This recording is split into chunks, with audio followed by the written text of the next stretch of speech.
Plainfield and Summit around 9:10 p.m. New City and Milburn around 9:15 p.m.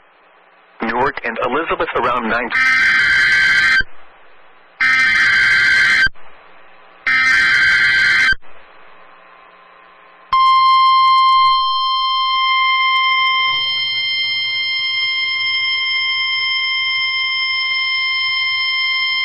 The National Weather Service in Upton, New York has issued a severe thunderstorm warning for central Fairfield County, northern Westchester County in southeastern New York, northeastern Orange County in southeastern New York, Putnam County in southeastern New York, until 10 p.m.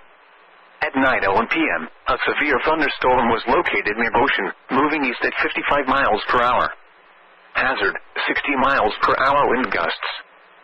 Source, radar indicated. Impact, expects damage to trees and power lines. This severe thunderstorm will be near Newburgh and West Point around 9:15 p.m. Peekskill around 9:20 p.m. Fonstok State Park around 9:25 p.m.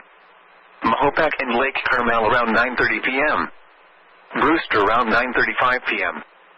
New Canaan and Ridgefield around 9:45 p.m. Wilton and Weston around 9:50 p.m. Monroe around 10 p.m. For your protection, move to an interior room on the lowest floor of a building.